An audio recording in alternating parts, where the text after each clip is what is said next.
عثمان ضیائے شمع کمال محمد است، حیدر بہار باغ خصال محمد است۔ ما مدحت محمدم بمقالتی لیکن مدحت مقالتی بمحمدی۔ یا صاحب الجمال و یا سید البشر، من وجهک المنیر لقد نور القمر، لا يمکن الثناء کما کان حقہ، بعد از خدا بزرگ توئی قصہ مختصر۔ ہزار بار بشویم دہن ز مشک و گلاب، ہنوز نام تو گفتن کمال بے ادبی است۔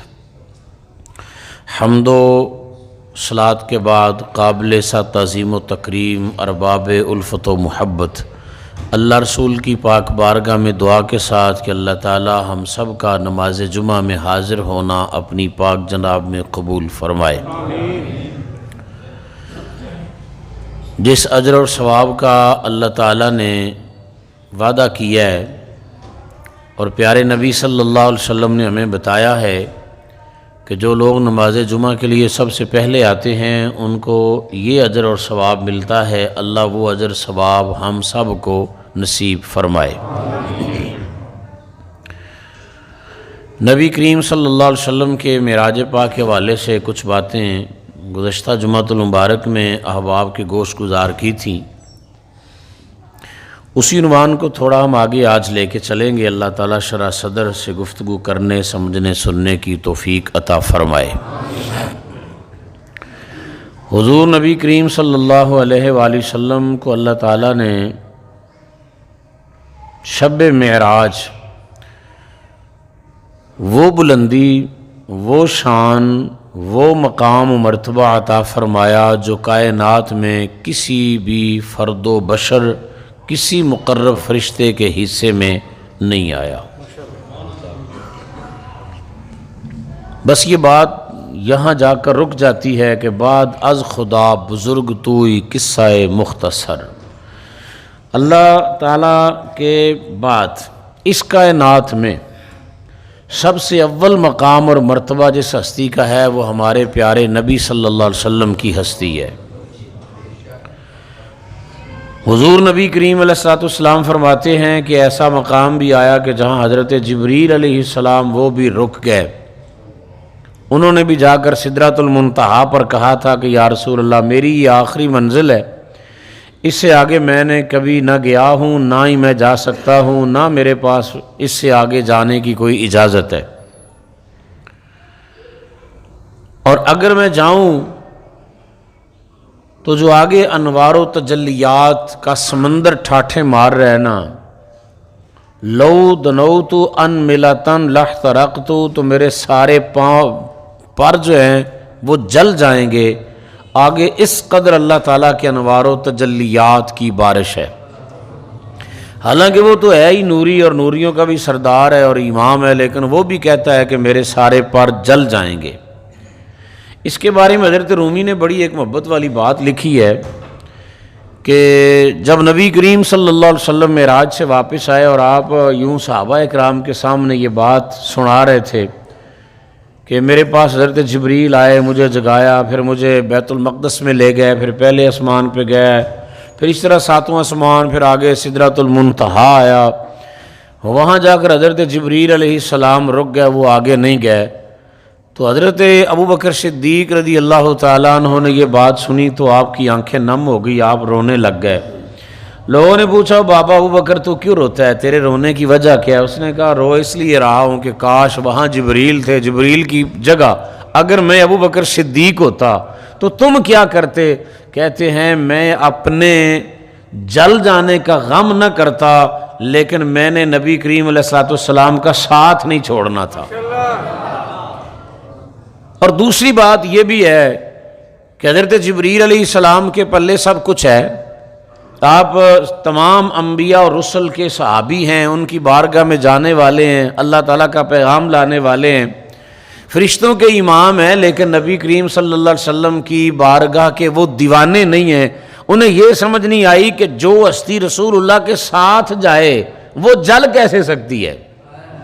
بھی نبی کریم صلی اللہ علیہ وسلم آخر پگڑی مبارک امامہ شی پہن کے گئے ہیں، تو حضور علیہ السلام نے جس پگڑی کو پہنا ہے وہ تو نہیں جلی، نبی کریم علیہ السلام اپنے جوڑے مبارک پہن کر گئے، جوڑے تو نہیں جلے، حضور نے لباس پہنا ہے وہ تو نہیں جلا.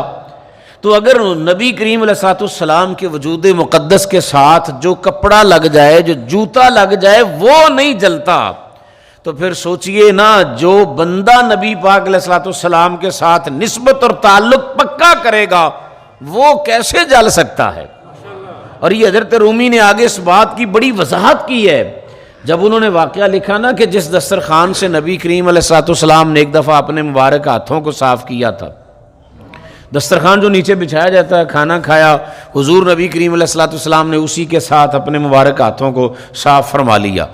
حضرت انس فرماتے ہیں جب بھی وہ دسترخوان میلا ہو جاتا میں اسے دھویا نہیں کرتا تھا بلکہ جلتے ہوئے تنور میں اسے ڈال دیتا، اس کی میل جل جایا کرتی تھی، اس کپڑے کو کچھ نہیں ہوتا تھا. آپ یہ بات حضرت رومی یہ بات کر کے حدیث پاک کا حوالہ دے کر کہتے ہیں جو کپڑے کی نسبت ایک لمحے کے لیے میرے سونے نبی کے ساتھ ہو جائے اسے کچھ نہیں ہوتا. تو پھر سوچنا تو سونے نبی کا کلمہ پڑھنے والا ہے، تو حضور علیہ السلام کے گن گانے والا ہے. فقط یہ ہے کہ بندے کا یہ تعلق، یہ نسبت حضور کی ذات کے ساتھ پکا ہو جائے، بس یہ تعلق پکا ہو تو ہم اس حدیث پاک کی روشنی میں بڑے ناز سے یہ بات کہہ سکتے ہیں کہ وہ نبی کریم علیہ السلام کے غلام ہی ہوں گے. جب پل صراط سے یوں کر کے حضور علیہ السلام کی امت گزر رہی ہوگی نا جی، تو پل صراط اوپر ہے، نیچے دوزخ ہے، اور حضور علیہ السلام نے فرمایا ہر ایک نے وہاں سے گزرنا ہے. وہ 1500 سال کا کم و بیش رستہ ہوگا. اس کے بارے میں نبی علیہ السلام نے فرمایا کہ وہ تلوار سے تیز، بال سے زیادہ باریک ہے، وہاں سے ہر بندے نے گزر کے جانا ہے. تو نبی کریم علیہ السلام فرماتے ہیں کہ جب میری امت پل صراط سے گزرنے لگے گی نا تو یہ بات تو اپنی جگہ پر بجا ہے کہ حضور علیہ السلام سر سجدے میں رکھ کے اپنی امت کی سلامتی کی دعائیں کر رہے ہوں گے، رب سلم رب سلم رب سلم، لیکن نیچے سے دوزخ کی آگ بھی کہہ رہی ہوگی اسرع مومن، اے ایمان والو جلدی گزر جاؤ، جلدی گزر جاؤ، بھی کیا ہوا ہے تجھے؟ تو نارے جہنم کہے گی تمہارے دل میں جو حضور کی محبت کا سمندر ہے نا جی، اس محبت اور اس عشق کی آگ نے میری آگ کو ٹھنڈا کر دیا ہے، تم جلدی گزر جاؤ آگے. میرے امام اعلی حضرت فاضل بریلوی رضی اللہ عنہ فرماتے ہیں اے عشق تیرے صدقے جلنے سے چھٹے سستے، جو آگ بجھا دے گی وہ آگ لگائی ہے. حضور نبی کریم علیہ السلام کی محبت والی وہ آگ ہے جی، یہ جس کے سینے میں ہو اللہ تبارک و تعالیٰ اس کی دونوں جہان میں حفاظت فرمائے گا. اور وہ کہنے والا کہتا ہے کہ یا رسول اللہ تیرے اقبال سے چلتے ہیں سینہ تان کر، تیرے اقبال سے چلتے ہیں سینہ تان کر، ناز ہو جاتا ہے پیدا تیرا کہلانے کے بعد. جب ہماری نسبت نبی کریم علیہ السلام کے ساتھ جڑ جاتی ہے نا تو پھر یقیناً ناز ہے، اور اسی بات پر، اسی غلامی مصطفیٰ پر ہی ہمیں ناز ہے جی. تو نبی کریم علیہ السلام نے فرمایا کہ جبریل علیہ السلام وہاں رک گئے، اللہ تعالیٰ نے مجھے اس سے بھی آگے بلندی عطا فرمائی، مجھے میرا رب اس سے بھی آگے لے گیا. کیسے کیسے مقام آئے جی.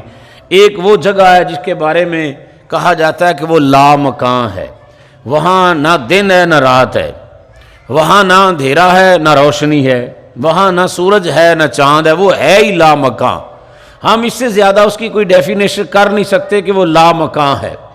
وہاں اس طرح کے معاملات ہے ہی نہیں. نبی کریم علیہ السلام فرماتے ہیں وہاں بندہ پہنچ رہا ہو، اتنی عظمت و بلندی ہو، تو بسا اوقات بندے کے دل میں تھوڑا سا خیال آ بھی جاتا ہے کہ میں تنہا ہوں، اکیلا ہوں.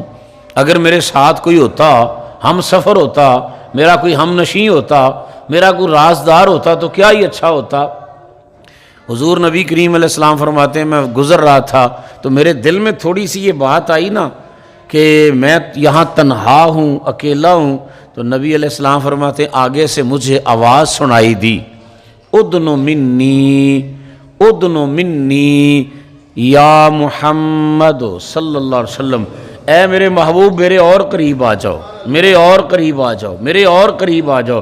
حضور علیہ السلام فرماتے ہیں پھر میں ایک جگہ ایسی آئی کہ جہاں یہ آواز آئی قف یا محمد، اے محمد صلی اللہ علیہ وسلم آپ ٹھہر جائیے۔ حضور فرماتے ہیں وہاں میں ٹھہرا، آواز یہ تھی فَإِنَّ رَبَّكَ يُصَلِّي عَلَيْكَ، آپ ٹھہر جائیے، آپ کا رب تمہارے اوپر درود پڑھ رہا ہے۔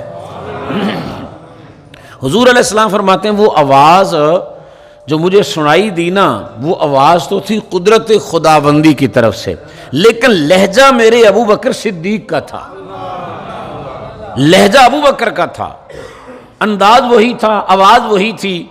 رب جانتا ہے کہ میرے نبی صلی اللہ علیہ وسلم کو انس کس سے زیادہ ہے، کس کی آواز بندہ یہاں سنے گا۔ میرے نبی علیہ السلام اس آواز سے مانوس ہو جائیں گے۔ بہرحال حضور علیہ السلام فرماتے ہیں پھر مجھے اللہ ذوالجلال والاکرام کی پاک بارگاہ میں میری حاضری ہوئی۔ حضور علیہ السلام کے بیٹھنے کا انداز یہ تھا وہاں کہ جس طرح بندہ نمازی تشہد میں اتحیات میں بیٹھتا ہے، حضور نبی کریم علیہ السلام اس صورت میں یہ صورت بنا کے اللہ تعالیٰ کی جناب میں بیٹھے۔ جو کلام ہوا اس کے بارے میں علماء نے لکھا ہے کہ نبی علیہ السلام نے فرمایا کہ میری 90,000 باتیں، 90,000 کلام اللہ تعالیٰ سے ہوا، 90,000 باتیں میں نے رب سے کی ہیں۔ اور ادھر قرآن فرماتا ہے سبحان الذی اسریٰ بعبدہ لیلاً، لیلاً کے اوپر جو تنوین ہے، 2 زبریں ہیں، یہ بتاتی ہیں کہ وقت بہت قلیل تھا، بہت تھوڑے وقت میں نبی کریم علیہ السلام جا کے ساری سیر کر کے واپس آ گئے۔ یہ دنیا کے لحاظ سے تھوڑا وقت ہے، ادھر کے لحاظ سے تھوڑا نہیں ہے۔ حضور علیہ السلام فرماتے ہیں 90,000 کلام کیا اللہ ذوالجلال والاکرام کی ذات اقدس سے۔ اور کیسے؟ اب یہاں بڑے جچتے ہوئے لفظوں اور بڑے محتاط انداز میں یہ کہنا ہوگا کہ اللہ ذوالجلال والاکرام کی ذات اپنی شان کے مطابق نبی کریم علیہ السلام رب العالمین کی زیارت کر رہے ہوں، اور اسی لیے حضور علیہ السلام نے فرمایا رأیت ربی فی احسن صورت، میں نے اپنے رب کو بڑی سونی صورت میں دیکھا ہے۔ حضور نبی کریم علیہ السلام فرماتے پھر میرے رب نے مجھ سے پوچھا کہ اے محبوب بتاؤ تم میری بارگاہ میں آئے ہو تو کیا لے کر آئے ہو، میری بارگاہ میں آئے ہو تو کیا لائے ہو؟ آخر اتنے انتظام کیے، اتنا پروٹوکول، عزت افزائی، لائے کیا ہو؟ جب بھی کوئی دوست کسی کے پاس جائے تو کوئی نہ کوئی تحفہ تو لے کے جاتا ہے۔ اب ایک جملہ تو یہ بھی کہنے کا ہے کہ میرے محبوب علیہ السلام نے کہا ہوگا میرے مالک جب کوئی غلام کسی بادشاہ کے دربار میں جاتا ہے تو بادشاہ یہ تو نہیں پوچھا کرتا، مالک یہ تو نہیں پوچھتا بھی لائے کیا ہو، بادشاہ تو پوچھتا ہے لینے کیا آئے ہو۔ تو یا اللہ مجھ سے یہ پوچھا جائے نا میں لینے کیا آیا ہوں، تو رب نے پوچھا ہوگا میرے محبوب پھر کیا لینے آئے ہو؟ عرض کی یا اللہ اپنے گناہگار امت کی بخشش کا پروانہ لینے آیا ہوں، ان غلاموں کی بخشش کا پروانہ لینے آیا ہوں جو حضور کا نام سن کے اچھی طرح سبحان اللہ بھی آنکھیں ڈرتے ہوں ہیں۔ جو بندہ ڈر رہا ہو نبی کریم علیہ السلام وہاں بھی ہمیں یاد رکھیں، ہمیں اس بات پہ جتنا بھی ہم مچل سکتے ہیں نا ہمیں مچلنا چاہیے۔ دوسری بات یہ یا اللہ میں تیری جناب میں وہ لایا ہوں جو تیرے خزانوں میں ہے ہی نہیں۔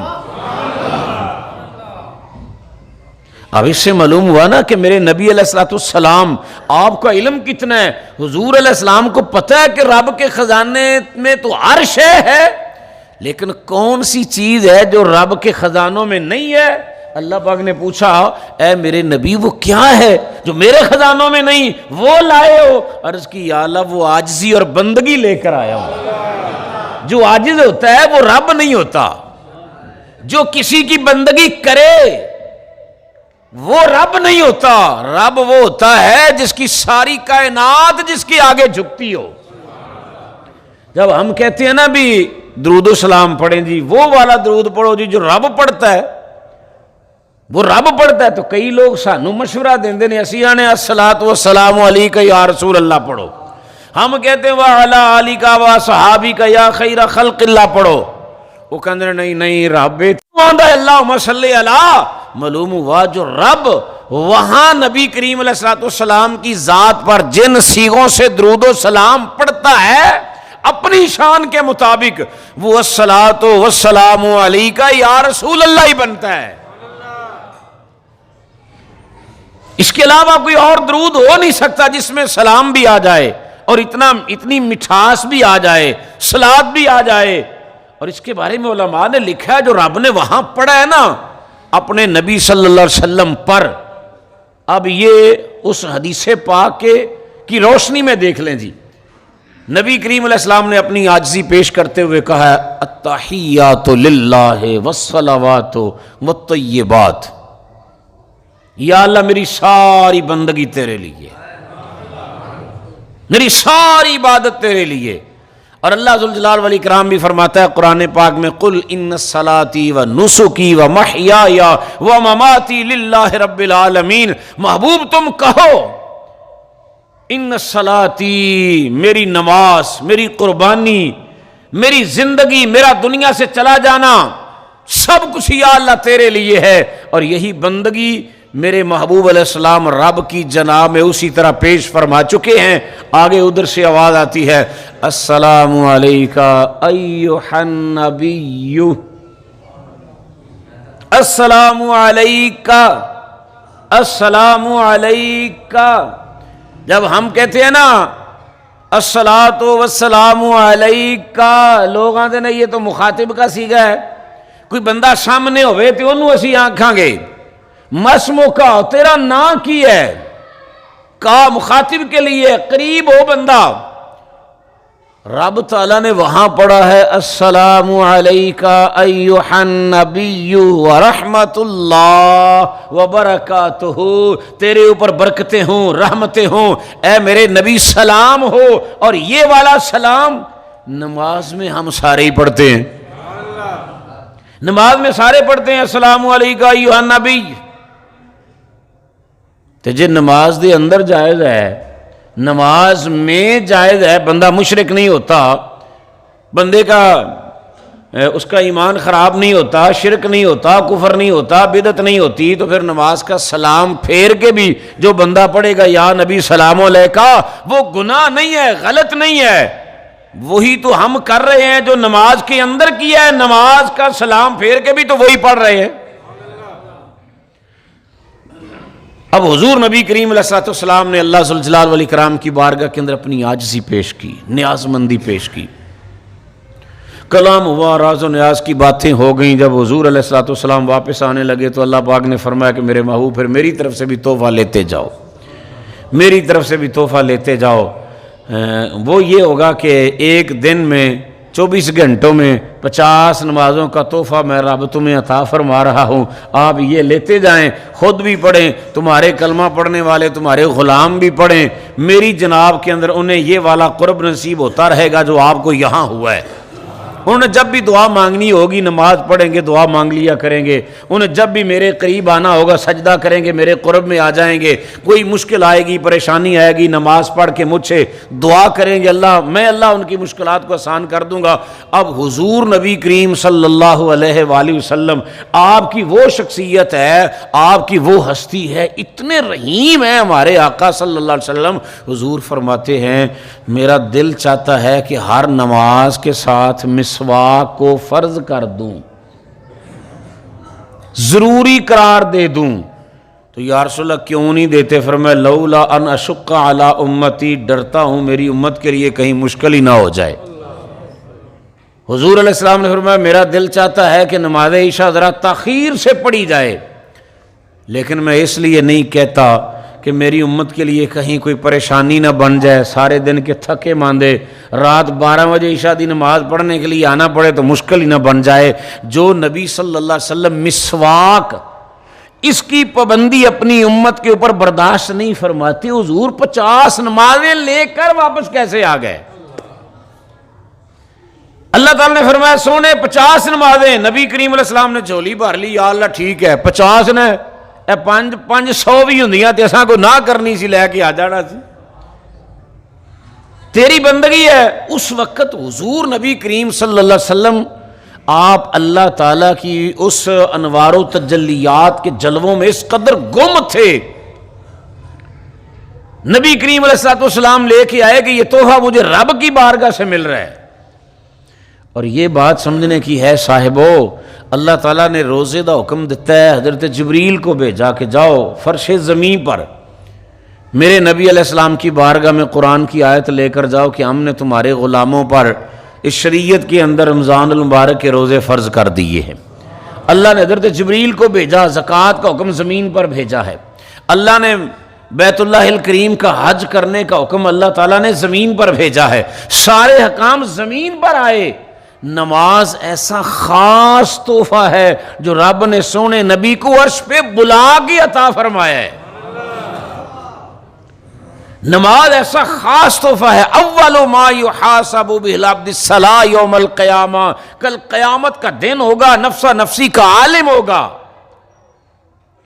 رب کی بارگاہ میں پیشی ہوگی تو سب سے پہلا سوال نماز کے بارے میں ہوگا۔ اوے بندہ مومن نماز بھی پڑھتا تھا، نمازی ہے؟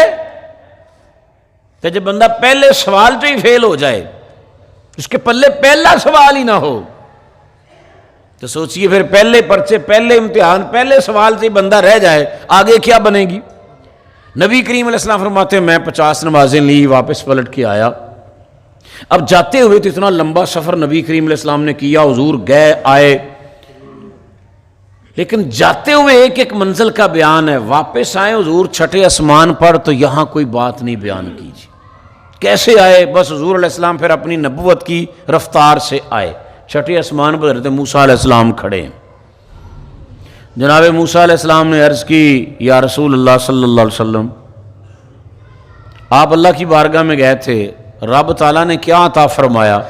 حضور علیہ السلام نے فرمایا میرے رب نے مجھ کو 50 نمازیں عطا فرمائی ہیں۔ 7ویں آسمان پر حضرت ابراہیم علیہ السلام بھی تھے، ان کی ملاقات کا ذکر نہیں۔ باقی 5 آسمان نیچے ہیں، کسی نبی سے واپسی پہ ملاقات ہوئی ہو کسی کا کوئی حوالہ حدیث پاک میں نہیں ہے۔ جناب موسیٰ علیہ السلام سے ملاقات ہوئی، انہوں نے کہا اے اللہ کے نبی واپس جاؤ، پنجاب بہت زیادہ ہے نے تو غلاموں کو پڑھیاں نہیں جے جانیاں تے تسی جاؤ، میں پہلے تجربہ کیتا ہے میری امت 2 فرض سن، 2 نمازاں انہاں کولوں 2 نہیں پڑھیاں گئیاں، 50 تہاڈے کیویں پڑھن گے؟ تسی واپس جاؤ۔ ارجع الی ربک، اے اللہ کے محبوب واپس جائیں، فاسألہ التخفیف، اور جا کر رب تعالیٰ کی بارگاہ میں عرض کریں کہ یا اللہ نمازاں بہت زیادہ نے، تھوڑی جہاں کٹ کر دے۔ حضور علیہ السلام پھر پلٹ کے واپس تشریف لے گئے۔ یا اللہ میرے محبوب کیسے آئے اب؟ یا اللہ 50 نمازاں بہت ہی ہیں، تھوڑی جہاں کٹا دے۔ اللہ پاک نے فرمایا، ایک روایت کے مطابق رب تعالیٰ نے فرمایا چلو ہم 45 کر دیتے ہیں، 5 معاف کر دیتے ہیں۔ ایک روایت میں ہے کہ اللہ پاک نے فرمایا اچھا چلو ہم 10 معاف 40 پڑھ لیا کریں۔ حضور علیہ السلام پھر آئے، موسیٰ علیہ السلام کو آ کر بتایا، اس نے کہا جی اب بھی زیادہ ہیں، پھر جاؤ۔ حضور علیہ السلام پھر گئے، یا اللہ بھی زیادہ ہیں۔ اللہ پاک نے فرمایا اچھا 5 اور کم کر لیتے ہیں۔ پھر نبی پاک علیہ السلام آئے، آنے جانے میں 9 چکر نبی پاک صلی اللہ علیہ وسلم نے لگائے، 9 دفعہ حضور علیہ السلام گئے، 45 معاف ہو گئی۔ موسیٰ کلیم اللہ علیہ السلام کہتے ہیں یا رسول اللہ 1 دفعہ اور جائیں، 1 دفعہ اور جائیں۔ حالانکہ وہ اللہ کے نبی ہیں، جلیل القدر اللہ کے پیغمبر ہیں، جانتے ہیں لا تبدیل لکلمات اللہ، رب جو کلام فرماتا ہے اس میں تبدیلی کوئی نہیں ہوتی، جو رب نے حکم دے دیا ہے وہ تبدیلی کوئی نہیں ہونی۔ لیکن وہ بار بار نبی کریم علیہ السلام کو کیوں کہتے رہے آپ پھر جائیں جی، آپ 1 دفعہ اور جائیں جی، پھر جائیں پھر جائیں۔ ہم عالم تخیلات میں حضرت کلیم اللہ علیہ السلام سے پوچھتے ہیں کہ جناب آپ بار بار نبی کریم علیہ السلام کو کیوں کہہ رہے ہیں؟ وہ تو رب ہے، آگے رب کی بارگاہ میں جانا ہے۔ حضرت موسیٰ علیہ السلام فرماتے ہوں گے مجھے بھی پتا ہے وہ رب کی بارگاہ ہے، لیکن مجھے یہ بھی پتا ہے کہ یہ رب کے محبوب ہیں، جتنی دفعہ جائیں گے رب انہیں خالی واپس نہیں بھیجے گا۔ پھر حضور علیہ السلام 9 دفعہ گئے اور واپس آئے، کسی اور نبی سے ملاقات نہیں ہوئی، جناب موسیٰ علیہ السلام سے ہی کیوں ہوئی؟ تو محدثین فرماتے ہیں اس کی وجہ یہ تھی کہ حضرت موسیٰ علیہ السلام نے رب سے کہا تھا یا اللہ رب ارینی انظر الیک، اے کوہ طور تے آ جانا، میں تیرا کلام سننا بڑا لطف آندا ہے، بڑی چاس آندی ہے، تو یا اللہ کدے انج بھی ہوئے نا کہ اپنا آپ دکھا، میں تجھے دیکھنا چاہتا ہوں۔ رب نے فرمایا کہ اے میرے کلیم لن ترانی لا تدرکہ الابصار، تو ہرگز مجھے نہیں دیکھ سکتا، تو مجھے نہیں دیکھ سکتا. یہ نہیں کہا کہ مجھے کوئی بھی نہیں دیکھ سکتا. لا تدرکہ الابصار، تو مجھے نہیں دیکھ سکتا، تیری آنکھ میرے جلووں کا احاطہ نہیں کر سکتی. ہاں یہ ہے معراج کی شب جو ہستی مجھے دیکھے گی تو انہیں دیکھ لینا. اگر تو نے اسے دیکھا تو میرے مصطفیٰ کا دیکھنا میرا ہی دیکھنا ہوگا. حضرت موسیٰ کلیم اللہ علیہ السلام کوہ طور پہ جایا کرتے، اللہ پاک نے تورات عطا فرما دی، آپ دی قوم کو لا گئے، آپ دی امت کو لائے. آ کے آپ نے فرمایا کہ رب تعالیٰ نے مجھے یہ تورات عطا فرمائی ہے، یہ کتاب لے کر آیا ہوں، اسے پڑھنا ہے، اس پر عمل کرنا ہے، زندگی اس کے مطابق گزارنی ہے. تو قوم موسیٰ نے آکھیا اے موسیٰ علیہ السلام تسی یہ کتاب لے آئے ہو، کلے ہی گئے ہو، لے کے آ گئے ہو، سانوں کی پتہ ہے بھی رب نہیں دیتی، آپ پہ لکھ کے لے آئے ہو، ہمیں کیا پتہ ہے بھی رب نہیں دیا، یہ کلام رب کا ہی ہے. آپ نے بڑی تسلی دی، انہوں نے کہا نہیں، سانوں نال لے کے جاؤ کوہ طور تے جتھے تسی گئے ہو، اتھوں اسی بھی رب نو ویکھاں گے اور اللہ پاک کو دیکھیں گے بھی، دیکھ کے رب اوپر سے ہمیں آواز بھی دے بھی میرا ہی کلام ہے، پھر مانیں گے. یہ بارگاہ حضرت موسیٰ کلیم اللہ کی. تو جب نبی کریم علیہ السلام گئے معراج کی شب، حضور آ کر اپنی امت کو بتاتے ہیں میں اپنے رب کو دیکھ کر آیا ہوں. کوئی ایک بھی میرے مصطفیٰ کا امتی ایسا نہیں جس نے کہا ہو کہ یا رسول اللہ آپ نے دیکھا ہے تو ہمیں بھی دکھائیں ذرا وہ رب کیسا ہے. کسی نے سوال نہیں کیا، وہ جانتے تھے بس بس بس جو حضور کو دیکھے، وہ جانتے تھے یہاں بریک ہے جی بس. اور حضرت موسیٰ علیہ السلام نے 9 دفعہ رب کی بارگاہ میں کہا تھا مختلف مواقعوں پر، یا اللہ تجھے دیکھنا چاہتا ہوں، یا اللہ تجھے دیکھنا چاہتا ہوں. تو اللہ تعالیٰ نے 9 دفعہ سونے نبی صلی اللہ علیہ وسلم کا دیدار انہیں معراج کی شب کروا دیا کہ میرے محبوب کو وہاں جائیں، پلٹ کے آئیں، پھر زیارت کر لو، پھر جائیں، پھر آئیں، پھر زیارت کر لو، تمہاری وہ والی دل کی حسرت بھی ہم اس طرح پوری کر دیں گے. حضور نبی کریم علیہ السلام فرماتے ہیں میں جب پلٹ کے واپس آیا اسی بستر پہ نماز فجر پھر پڑھی گئی، صبح ہوئی، نماز فجر ادا کی. نبی کریم علیہ السلام نے سب سے پہلے یہ بات حضرت ام ہانی کو بتائی جس گھر میں حضور تشریف فرمات تھے. حضرت مولا علی شیر خدا کی یہ بہن ہے، جناب ابو طالب کی بیٹی ہیں حضرت ام ہانی، ان کے گھر میں نبی پاک علیہ السلام تشریف فرما تھے. جب شب معراج کے لیے آپ کو یہ سفر مبارک نصیب ہوا، حضور علیہ السلام نے سب سے پہلے یہ بات ام ہانی کو بتائی کہ میں رات یہاں تمہارے سامنے نماز پڑھی اور سویا ہوں. جی سوئے ہیں. فرمایا پھر رات اس وقت میرے پاس جبریل آئے، مجھے یہ ساری سیر کروا کے لے آئے اور میں اب فجر بھی تمہارے ساتھ ہی پڑھ رہا ہوں. تو جناب ام ہانی نے کہا یا رسول اللہ اے گل کسی ہور اگے نہ کرنا، کسی نو دسنا نہ، لوگ مذاق اڑائیں گے، ان کی سمجھ میں بات آنی کوئی نہیں ہے، تو آپ یہ بات کسی کو نہ بتائیں. حضور علیہ السلام نے فرمایا نہیں، مجھے تو میرے رب کا حکم ہے، میں نے تو بتانی ہے، چھپانے والی تو بات ہے نہیں، اللہ کا حکم ہے تو میں نے بتانی ہے. حضرت ام ہانی رضی اللہ تعالیٰ عنہا فرماتی ہیں میں نے نبی پاک صلی اللہ علیہ وسلم کی چادر مبارک کا ایک کونا پکڑ کر عرض کی یا رسول اللہ نہ جائیں باہر، نہ بتائیں کسی کو. حضور علیہ السلام نے یوں جھٹک کے اپنا دامن مجھ سے چھڑایا. حضور نے فرمایا صلی اللہ علیہ وآلہ وسلم نے اے ام ہانی مجھے میرے رب کا حکم ہے، مجھے بتانا ہی ہے. سارے جھٹلاتے رہیں، جن کے مقدر میں جو ہے وہ کرتے رہیں، ابھی تو پتہ لگے گا ہم سے پیار کرنے والا کون ہے اور شان مصطفیٰ سن کے سڑنے والا کون ہے. حضور نبی کریم علیہ السلام تشریف لے گئے. سبب سے ابو جہل ملا، اس نے کہا اے محمد صلی اللہ علیہ وسلم سناؤ پھر کوئی نئی گل، کوئی نئی بات. وہ قرآن پاک کی آیات کو حضور علیہ السلام سے یہ باتیں سن کر وہ مذاق اڑایا کرتا. اس نے ایسے تنزن یہ بات کہی کہ کوئی نئی بات ہے. حضور علیہ السلام نے پھر میں 7 آسمانوں کی سیر کر کے، جنت کی سیر کر کے، رب کی بارگاہ میں ہو کے پلٹ کے یہاں آ گیا ہوں. اے گل ابو جال دی عقل وچ کتھوں آنی؟ یہ بات ابو جہل کی شکل کے عقل میں کیسے آئے جی؟ اور 1400-1500 سال بیت گئے جن کے ان دماغوں میں ابو جہل والا پرزا فٹ ہے نا، انہیں آج بھی شان مصطفیٰ سمجھ نہیں آتی، اور جن کے دل میں محبت ہے ان کا ایک ہی طریقہ ہے جی، وہ کہتے ہیں کہ بس نبی کریم صلی اللہ علیہ وسلم کو خدا نہیں کہنا اور خدا کا بیٹا نہیں کہنا۔ یہ دو باتیں ہیں جو حضور علیہ السلام کے بارے میں نہیں کہی جا سکتی، اس کے علاوہ جو بھی تم کہو، تم کیا کہہ سکتے ہو؟ رب نے اپنے نبی کو اس سے بھی زیادہ عظمتیں عطا فرمائی ہے۔ ابو جہل کہنے لگا جی اچھا پھر میں بلاواں لوگاں نو کٹھیاں کراں، انہاں دے سامنے بھی آکھو گے دسو گے؟ حضور علیہ السلام نے فرمایا ہاں انہیں بلاؤ، سب کے سامنے ہم اس بات کا برملا اظہار کریں گے۔ تو ابو جہل دوڑیا تو سب تو پہلے جس ہستی دے دروازے تے گیا اسے تاجدار صداقت کہا جاتا ہے۔ تو جا کے ابو بکر صدیق نو کہنے لگا ابو بکر گل تے دس ذرا۔ ہاں جی پوچھو، اس آخیا بھی اگر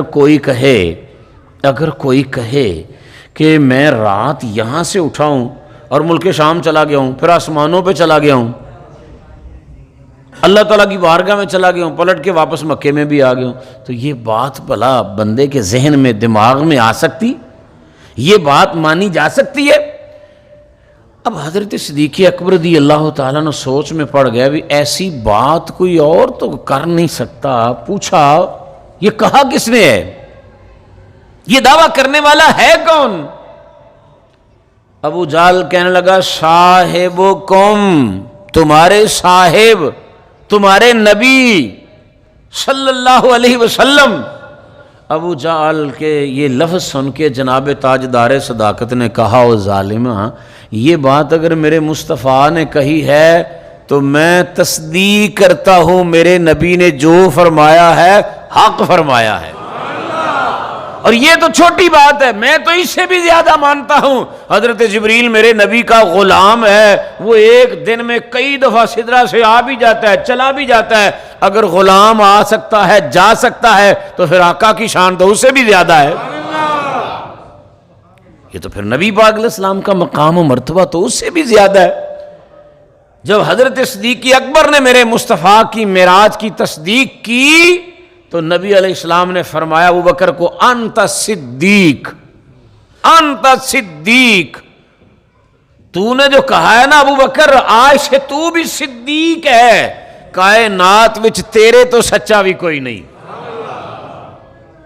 حضور نبی کریم علیہ السلام یوں باہر نکلے ہیں تو سرکار دو عالم علیہ السلام نے ایک عورت کو دیکھا جو کسی یہودی کی غلام ہے، اس کی کنیز ہے، خادمہ ہے، تو بیچاری رو رہی ہے۔ حضور نبی کریم علیہ السلام اس کے قریب ہوئے، اس سے پوچھا رونے کا سبب کیا ہے؟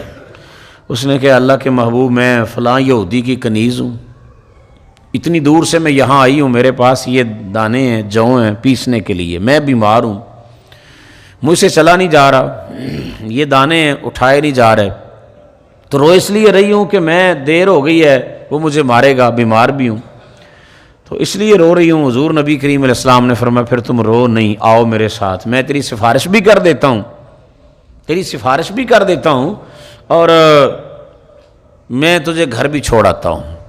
یہ شان میرے سونے نبی کی ہے جی صلی اللہ علیہ وسلم۔ معراج کی شب نا حضور علیہ السلام کا گزر ہوا تو ایک فرشتے کو دیکھا جس کے پر ہائے ملکوتی کٹے ہوئے تھے۔ اللہ نے جو فرشتوں کو نوری پر دیا نا، اس فرشتے کے وہ پر ہی نہیں ہیں، وہ کٹے ہوئے ہیں۔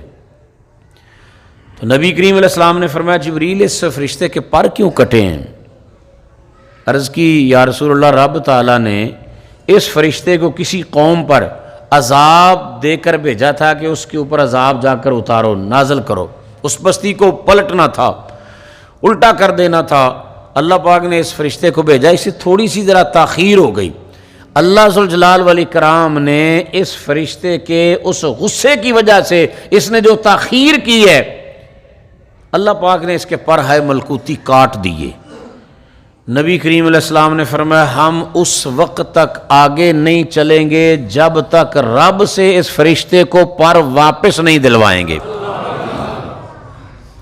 ہم سریرا کسی کو دیکھیں نا جی، کوئی بندہ پریشان ہے، خدا نخواستہ کوئی حادثہ ہو جائے، کوئی ایسی ٹریجڈی، کوئی ایکسیڈنٹ ہو گیا ہے، تو ہماری بے اسی کی انتہا ہوتی ہے، ہم آنکھیں چرا کے چلے جاتے ہیں، واقف بندہ ہو پریشان ہو ہم آنکھیں چرا کے چلے جاتے ہیں۔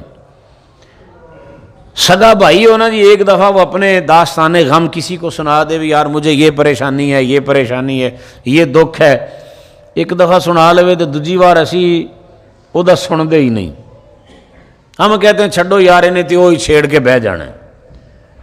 نبی کریم صلی اللہ علیہ وسلم کی مبارک طبیعت ایسی نہیں کہ حضور کسی کو دیکھیں جو غم زدہ ہے، پریشان ہے، اور نبی کریم علیہ السلام اسے اسی طرح دکھ میں مبتلا دیکھیں اور حضور آگے گزر جائیں، یہ حضور علیہ السلام کی شان رحمت کے خلاف ہے۔ مدینہ کی گلی میں نبی پاک علیہ السلام یوں گزر رہے ہیں اور حضرت معاذ ہے غالباً نبی پاک علیہ السلام کے صحابی، ان کے ہاں کوئی مہمان آئے تو انہوں نے بکری ذبح کی، ذبح تو کر لیا، اب اس بکری کی کھال اتارنے کا انہیں طریقہ نہیں آتا، تو بڑے پریشان ہیں کہ اب کیا کروں، مہمان بھی آ گئے ہیں، انہیں جلدی کھانا بھی پیش کرنا ہے۔ ادھر سے نبی کریم صلی اللہ علیہ وسلم کا گزر ہوا، آپ نے دیکھا کہ حضرت معاذ نے ہاتھ میں چھری پکڑی ہوئی ہے، تو کدی اس پاسے کھڑے ہو جاندے نے بھی اتوں شروع کراں، ادھروں کراں، میں دے پیراں والے پاسوں اس کی کھال اتارنی شروع کر دوں، گردن کی طرف سے کروں، کیسے کروں، طریقہ آتا نہیں تھا۔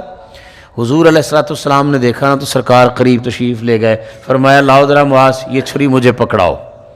ہیں رحمت للعالمین، شان اور مقام کتنا ہے جی، مرتبہ کتنا ہے۔ حضور علیہ السلام نے وہ چھری خود پکڑی اور پکڑ کے کھال اتاری، گوشت بنایا، پھر میرے مصطفیٰ کریم علیہ السلام نے چھری واپس پکڑاتے ہوئے انہیں فرمایا معاذ یہ طریقہ ہوتا ہے کھال اتارنے اور گوشت بنانے کا۔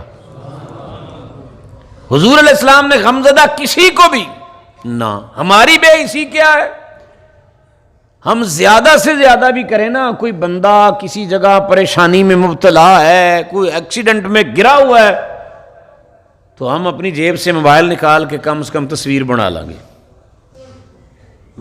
کوئی اسے اٹھائے گا نہیں، اسے پوچھے گا نہیں، یہ ہماری بے حسی ہے۔ حضور نبی پاک علیہ السلام نے فرمایا جبریل ہم آگے کیسے جائیں جب تک اس کو رب کی بارگاہ سے پر واپس نہیں دلوائیں۔ عرض کی یا اللہ اس کو معاف فرما دے اور اس کے جو پر ہیں وہ بھی اسے واپس عطا فرما دے۔ اللہ پاک نے فرمایا محبوب آپ جو کہتے ہیں اسی تہاڈی کدے کو موڑی ہے، تسی کہہ رہے ہو نا، چلو انج کرو اینو آکھو پھر اے تہاڈی ذات تے 10 دفعہ درود و سلام پڑھے میں رب کٹے پر واپس دے دیاں گا۔ اب اس کنیز کو میرے مصطفیٰ کریم علیہ السلام نے دیکھا ہے، اس کا وہ توڑا سرکار نے اپنے کاندھوں پہ رکھا ہے اور نبی کریم علیہ السلام لے کر چلے، اس یہودی کے دروازے پر گئے، جا کر دروازے پہ دستک دی، وہ باہر آیا، اس نے دیکھا کہ اللہ کے نبی ہیں صلی اللہ علیہ وسلم، وہ تو یہودی تھا اور اس کی کنیز ساتھ ہے۔ حضور علیہ السلام نے فرمایا کہ میں نا ذرا اس کے ساتھ آیا ہوں جو تیری کنیز ہے، بیچاری بیمار ہے، پریشان ہے، اس سے کام نہیں ہو رہا، تو اس سے کچھ نہ کہنا، جب یہ ٹھیک ہو جائے گی تو پھر کام کاج کر دیا کرے گی، اب اسے کچھ نہ کہنا۔ وہ یہودی کہتا ہے اللہ کے نبی سچی سچی گل دسنا، تو راتی اللہ نے عرشاں دی معراج تے بلایا، تسی راتی عرش تے گئے، معراج ہوئی آپ کو؟ حضور علیہ السلام نے فرمایا ہاں معراج تو مجھے ہوئی ہے، پر میں نے تجھے تو بتایا نہیں ہے، تجھے کیسے علم ہوا اس بات کا؟ کہنے لگا یا رسول اللہ صلی اللہ علیہ وسلم آپ مہربانی کریں نا ذرا میرے گھر کے آنگن میں آئیں، اندر بیٹھ کے باتیں کرتے ہیں۔ حضور علیہ السلام کو بٹھا دیا، اپنی تورات کھول کے لایا، میرے سونے نبی کے سامنے رکھی، پڑھنے لگا، کہنے لگا ہماری کتاب میں لکھا ہے وہ جو اللہ کے آخر الزمان نبی ہوں گے ان کا نام نامی محمد صلی اللہ علیہ وسلم ہوگا، رات اللہ ان کو اتنا مقام دے گا، ساری کائنات نیچے سونے نبی کے سونے قدم ساری کائنات سے اوپر ہوں گے۔ حضور علیہ السلام کا مقام و مرتبہ ایسا، کائنات ساری نیچے، حضور کا مقام سب سے اونچا، لیکن جب صبح کا اجالا نمودار ہوگا تو وہی رب کے محبوب جس کو رب کی بارگاہ میں اتنی عزت افزائی نصیب ہوئی، صبح کسی یہودی کی کنیز کا سفارشی بن کر اس یہودی کے دروازے پر چلے جائیں گے۔ تو میں نے سوچا یہ تو میری تورات والی جو لکھا ہے وہ پیشن گوئی پوری ہو گئی، آپ تو میرے ہاں ہی تشریف فرما ہو گئے، اب مجھے تصدیق ہو گئی میری کتاب تورات بھی سچی ہے، آپ اللہ کے نبی بھی سچے ہیں۔ تو سونے آ جو گئے ہو تو پھر کلمہ پڑھا کے جاؤ نا سانو، اب ہم کلمہ پڑھے گی، اب ہم تمہارے آنے کے بعد بھی یہودی رہیں ہو نہیں سکتا. ہم آپ کی آمد کی برکت سے تمہارے غلاموں میں شامل ہونا چاہتے ہیں. اللہ تعالی ہم سب کو حضور علیہ السلام کی سچی محبت اور غلامی نصیب فرمائے. آخر دعوانا الحمدللہ رب العالمین.